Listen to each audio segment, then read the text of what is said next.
Hello friends, welcome to code चैम। आज की इस क्लास में हम सीखने वाले हैं if else command in Python. तो जैसे कि आप मेरी स्क्रीन पर देख पा रहे होगे, पाइथन इफ एल्स कमांड यहाँ पे विजिबल हो रहा है। It is showing that Python supports the user logical condition from mathematics. अगर मैं सिंपल सी लैंग्वेज में बताऊं, जब हमारे पास कंडीशंस होती हैं तब हमारे पास लॉजिक्स होते हैं, जब लॉजिक्स होते हैं तब हमारे पास कंडीशंस होती हैं। दोनों आपस में एक दूसरे पर डिपेंड है। फॉर एग्जाम्पल, मेरे पास दो पेन है, दोनों ही पेन ब्लू हैं, दोनों में मैं कंपेयर कर सकती हूँ कि कौन सा पेन अच्छा चल रहा है, तब मैं उसको यूज करूंगी। अगर मेरे पास एक ही पेन होता तो कोई कंपैरिजन नहीं होता, मैं उसी को यूज करती। सेम हमारा ये इफ एल्स कमांड होता है जो कि लॉजिक के साथ स्टार्ट होता है। इस लॉजिक को कंपेयर करने के लिए हम कंडीशनल ऑपरेटर का यूज करते हैं, जिसे मैंने लास्ट क्लास में सिखाया हुआ है कि कंडीशनल ऑपरेटर क्या होते हैं। एक बार सारा मैं फुल रिकैप एक बार जल्दी से कर देती हूँ। कंडीशनल ऑपरेटर हमारे पास होते हैं इक्वल टू। इसमें हम डबल इक्वल का साइन लगाएंगे, यानी कि जब दो चीजें एक साथ कंपेयर करने में आती हैं, लाइक ये भी अच्छा है ये भी अच्छा है, तब हम इक्वल का यूज करते हैं। बट इसमें सिंगल इक्वल नहीं लगाएंगे, क्योंकि सिंगल इक्वल हम अरिथमेटिक ऑपरेटर के फार्मूले में यूज करते हैं।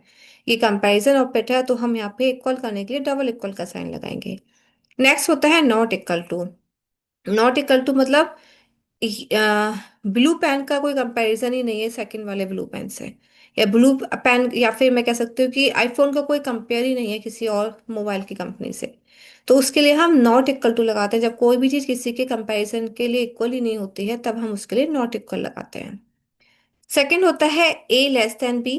नेक्स्ट होता है A less than equal to B. दोनों में क्या डिफरेंस है? अगर मैंने ए लेस देन बी लिखा और मैंने यहाँ पर लिखा ए लेस देन 52, तो जो कंडीशन होगी वो 52 से कम में जाएगी, लाइक ये 51 से काउंट करेगा, 52 को ये एक्सेप्ट नहीं करेगा। अगर मैंने यहाँ पे लिखा ए लेस देन इक्वल टू 52, तब ये यहाँ पे 52 को भी काउंट करेगा, उसके बाद 51, 50, 49, 48, तब ऐसे स्टार्ट होगा। सेम ऐसे हमारा ए ग्रेटर देन बी और ए ग्रेटर देन इक्वल भी रहता है। यानी कि अगर मैंने यहाँ पे लिखा ए ग्रेटर देन 52, तब यहाँ पर ये 52 को काउंट नहीं करेगा। अगर मैंने यहाँ पे लिखा ए ग्रेटर देन 52, तो ये कहाँ से शुरू करेगा? 53 से। और अगर मैं यहाँ पर मेंशन कर देती हूँ ए ग्रेटर देन इक्वल टू 40, तो अब ये 40 से ही स्टार्ट करेगा। ओके, क्योंकि जब हम इक्वल का साइन लगा देते हैं तो जो नंबर हम लिखते हैं ये उस नंबर को भी एक्सेप्ट करेगा। और जब हम इक्वल का साइन नहीं लगाते हैं तो जो नंबर हमने नहीं लिखा है उसको एक्सेप्ट, जो नंबर हमने लिखा है उसको वो एक्सेप्ट नहीं करता है। हर कमांड की अपनी एक सिंटैक्स होती है, ऐसे यहाँ पर एक सिंटैक्स इसकी दे रखी है। इफ एक्सप्रेशंस, एक्सप्रेशन मतलब जो भी हम कंपेयर करेंगे, ए ग्रेटर देन बी या be greater than A, like this. And colon, colon का मीन्स होता है end of the statement. Like मेरा फर्स्ट कंपैरिजन यहीं पे एंड हो चुका है। स्टेटमेंट में हम यानी कि प्रिंट का यूज करेंगे, जैसे मैंने यहाँ पर लिखा if a greater than b, print a is the biggest number. Else होता है फॉल्स। लाइक हमारे पास दो कंडीशन है, अगर पहली वाली कंडीशन ट्रू हुई तो ये स्टेटमेंट यहाँ पे शो कर देगा। बट अगर पहली वाली कंडीशन फॉल्स हुई तो वो सेकंड वाला स्टेटमेंट अपने आप शो कर देगा। तो एल्स में कभी भी हमें एक्सप्रेशन लिखने की नीड नहीं होती। हमेशा इफ में ही हम एक्सप्रेशन लिखेंगे, यानी कि इफ में ही हम कुछ कंपेयर करेंगे। अगर इफ का कंपैरिजन फॉल्स होता है तो वो एल्स अपने आप उसको एक्सेप्ट कर लेता है। तो सिंटेक्स बहुत सिंपल है इसकी। इस सिंटेक्स में हमें याद करना है if expression colon statement, else expression colon statement, बस इतनी सिंपल सी सिंटेक्स होती है। इफ यहाँ तो हो गई पॉसिबिलिटी जब हमारे पास दो कंडीशन है। क्या होगा अगर हमारे पास दो से ज्यादा कंडीशन है? उस टाइम हम लेटर इफ एल्स का यूज करते हैं, जहां पर एलिफ कीवर्ड का यूज करते हैं। कब? जब आपके पास दो से ज्यादा कंडीशन होगी। चलिए पहले हम स्टार्ट करते हैं एक छोटी सी कोडिंग से, जिसमें मैं आपको अच्छे से बता पाऊंगी इफ एल्स स्टेटमेंट। उसके बाद मैं फिर आपको एलिफ स्टेटमेंट का एग्जांपल देती हूँ। ठीक है, तो आ जाते हैं अपनी कोडिंग पर। एक छोटा सा क्वेश्चन मैं यहाँ पर लिखती हूँ, जैसे कि मैंने अभी अभी आपको बताया। Ask user name and age, check can he drive the car. ये हमारा क्वेश्चन है। मैंने आपको पहले ही बताया है कि हम हैशटैग लगाएंगे, hashtag just like a comment. जहां कहीं भी आप हैशटैग लगा दोगे पाइथन उस लाइन को रीड नहीं करेगा। तो आगे चलते हैं। सबसे पहले इसने पूछा है नेम, तो नेम हमारा वेरिएबल है।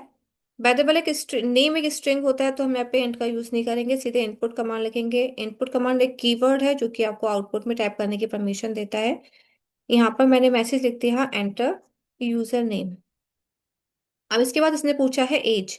एज क्योंकि नंबर है तो नंबर को हम इंट में मेंशन करते हैं। तो मैंने यहाँ पर लिखा हुआ है int input enter as.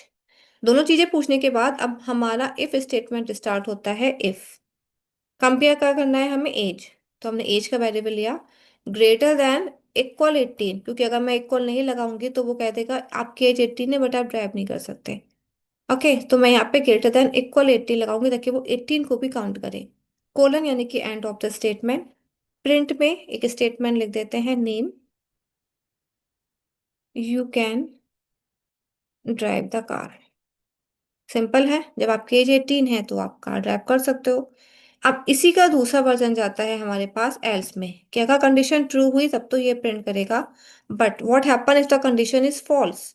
So for this we will use here else, और सेम यहाँ से मैंने कॉपी पेस्ट कर दिया है, पर यहाँ पे कैन की जगह कांट हो जाएगा, like you can not drive the car. एक बार इसको मैं आपको रन करा के दिखा देती हूँ। यहाँ पे सबसे पहले उसने पूछा यूजर नेम, मैंने यहाँ पर मेंशन करा राज। एज मैंने लिखी 12, तो वो कह देगा Raj you can't drive the car. But अगर मैंने एज ज़्यादा लिखी, लाइक मैंने यहाँ पर एज लिखी 19, then Raj you can drive the car. तो बहुत ही सिंपल सा लॉजिक है, अगर पहली कंडीशन ट्रू हुई तो ये प्रिंट करेगा, एल्स में हमें एक्सप्रेशन लिखने की जरूरत नहीं है। अगर पहली कंडीशन फॉल्स हो गई तो एल्स वाली कंडीशन अपने आप ट्रू हो जाएगी। अब बारी आती है एलिफ की, जैसे कि मैंने अभी बताया।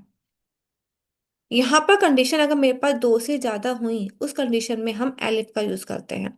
कैसे यूज करते हैं, एक छोटे से लाइन समझ लीजिए। The elif keyword is Python way of saying if the previous condition were not true then try this condition. Like else की कंडीशन तब ट्रू मानी जाएगी जब ऊपर की सारी कंडीशन हमारी फॉल्स हो जाएंगी। तो एक छोटी सी कोडिंग मैं आपको इसकी भी करके दिखाती हूँ। मैं फिलहाल इसको हाइड कर दे रही हूँ।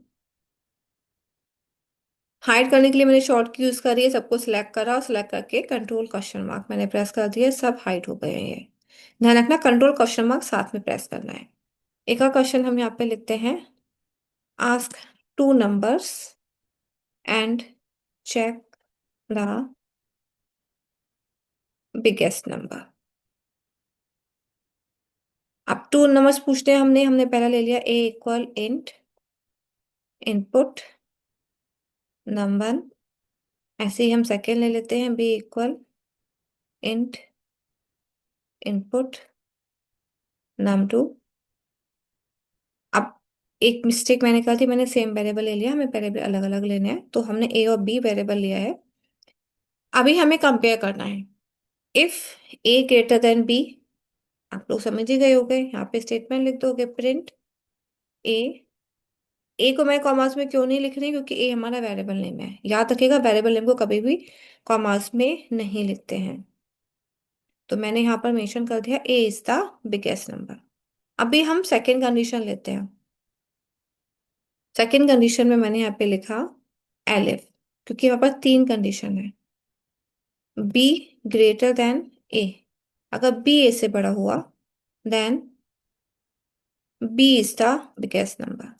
अब आप बोलोगे सेकेंड कंडीशन तो हो गई, थर्ड क्या है। थर्ड के लिए मैं एल्स लगा देती हूँ, क्योंकि एल्स लगाना है हमें। क्योंकि अगर ये दोनों कंडीशन ट्रू हुई तो एल यही चलेगी, अगर मतलब अगर ये दोनों कंडीशन फॉल्स हुई तभी एल्स का स्टेटमेंट यहाँ पे रन होगा। अब यहाँ पे क्या कहेगा वो, बोथ नंबर आर इक्वल, क्योंकि ऐसा भी तो हो सकता है दोनों नंबर हमारे इक्वल रहे। A and b both are equal, तो अगर पहली कंडीशन ट्रू हुई तो प्रिंट आएगा, सेकंड कंडीशन ट्रू हुई तो बी वाला कंडीशन आएगा। अगर ये दोनों कंडीशन फॉल्स हुई तो हमारा एल्स वाला आउटपुट आ जाएगा। एग्जाम्पल के लिए मैंने यहाँ पे दोनों को रन कराया, इसने 52 इसका बिगेस्ट नंबर दिखाया। अभी मैं सेकंड वाले का शो करती हूँ। मैंने यहाँ पर लिखा 2, यहाँ पर लिखा 52 और यहाँ पर लिखा 102। अब इसने 102 को भी कैसे दिखाया, व्हाट अगर मैं दोनों को इक्वल रख देती हूँ, राइट मैंने दोनों को 10 10 रखा, तो इसने कह दिया 10 and 10 बोथ आर इक्वल। तो जब ज्यादा कंडीशंस होती हैं तब हम इस टाइप से इसका यूज करते हैं। अब एक छोटा सा प्रोजेक्ट हम यहाँ पे रेडी करते हैं ताकि आपको और अच्छे से समझ में आ जाए। एक बनाते हैं कैलकुलेटर, बहुत ही इजी बहुत ही सिंपल वे में आप इसको बना सकते हो। नाम मैंने इसको दिया है बेसिक कैलकुलेटर। कैलकुलेटर सुनने में जैसे कि हम कोडिंग करते हैं लगता है कि बहुत हार्ड होगा, बट बिलीव मी बहुत इजी है। सबसे ज्यादा इजी हमारा कैलकुलेटर ही होता है। बस ट्रिक आनी चाहिए, तो एक ट्रिक मैं आपको बताती हूँ। बेसिक कैलकुलेटर है ये। तो मैं दो ही नंबर ले रही हूँ, चाहो तो ज्यादा नंबर भी ले सकते हो। ए इक्वल, अब मैं यहाँ पे फ्लोट ले रही हूँ। फ्लोट क्या होता है? फ्लोट एक डेटा टाइप है जो कि आपका डेसिमल नंबर और सिंपल नंबर दोनों को लेता है। लाइक मैं यहाँ पे 2 भी लिख सकती हूँ, 2.5 भी लिख सकती हूँ। ओके। बाकी का स्टेटमेंट वही रहेगा हमारा, इनपुट नंबर। सेम हम सेकंड में ले लेते हैं, बी इक्वल। आपका मन है आप यहाँ पे इंट भी ले सकते हो, बट हम कैलकुलेशन में तो पॉइंटेड वैल्यू और बिना पॉइंट की दोनों वैल्यू यूज करते हैं, इसलिए मैंने फ्लोट को प्रेफर करा है। दोनों चीजें हमने यहाँ पर मेंशन कर दी हैं। अब रहा ऑपरेटर, तो मैंने यहाँ पे एक वेरिएबल लिया ओपी।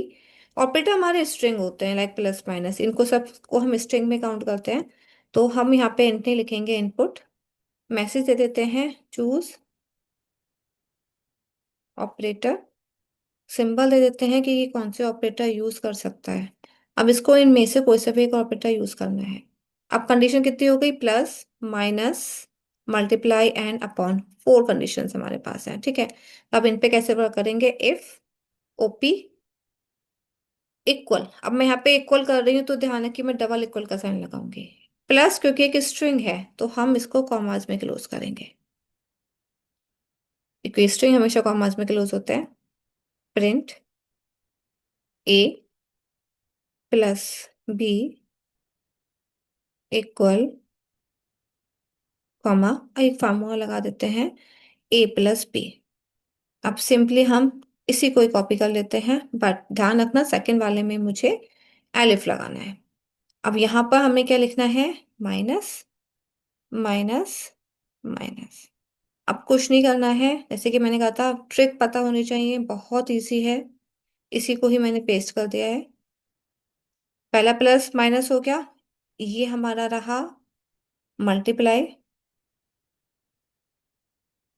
मल्टीप्लाई के लिए हम स्टार का साइन यूज करते हैं। ये रहा हमारा डिवीजन।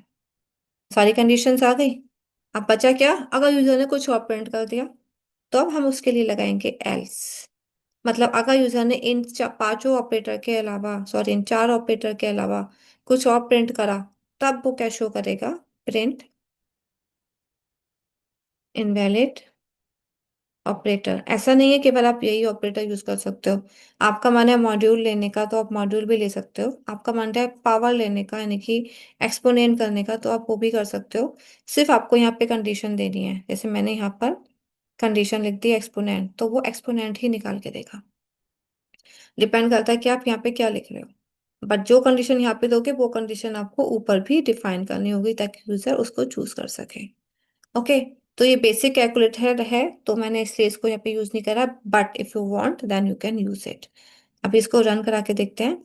नम वन, हमने 52 लिखा, नम टू 5 लिखा। अब ऑपरेटर चूज करने के लिए कह रहा है, मैंने चूज करा मल्टीप्लाई। अब आप देखोगे वो मुझे मल्टीप्लाई का आंसर दे रहा है। एक बार मैं और रन करके दिखा देती हूँ। एक नंबर तो लिया मैंने pointed number, like 52.3। Second number मैंने लिया सिंपल, लाइक 9। अब ऑपरेटर मैंने चूज करा प्लस, मुझे प्रॉपर वैल्यू शो कर रहा है। तो फ्लोट हमारा पॉइंटेड वैल्यू और बिना पॉइंटेड की वैल्यू दोनों लेता है। एलिफ स्टेटमेंट की हेल्प से आप जितनी कंडीशन चाहो उतनी यहाँ पर अप्लाई करके देख सकते हो। तो ये आपका एलिफ स्टेटमेंट है, जिसमें आप बहुत इजीली अपने कोडिंग को रन कर सकते हो, अपने प्रोग्राम को बना सकते हो। जैसे कि मैंने दो तीन क्वेश्चंस यहाँ पे शो करे हैं, इसी टाइप के और भी क्वेश्चंस हैं। आप उसकी प्रैक्टिस कर सकते हो। ध्यान सिर्फ आपको इतना रखना है कि आपको सिर्फ इफ एलिफ एलिफ जब ज्यादा कंडीशन होंगे तब उसको वहां पे यूज करना है। ओके, आई होप यहाँ तक का आपका पूरा समझ में आ गया होगा कि कंडीशन होती क्या है, एल्स क्या होते हैं, इफ क्या होते हैं। कहीं कोई डाउट रह गया है तो नीचे दिए गए नंबर पे कांटेक्ट करें। मिलते हैं नेक्स्ट क्लास में न्यू कमांड के साथ। Till then take care, bye bye.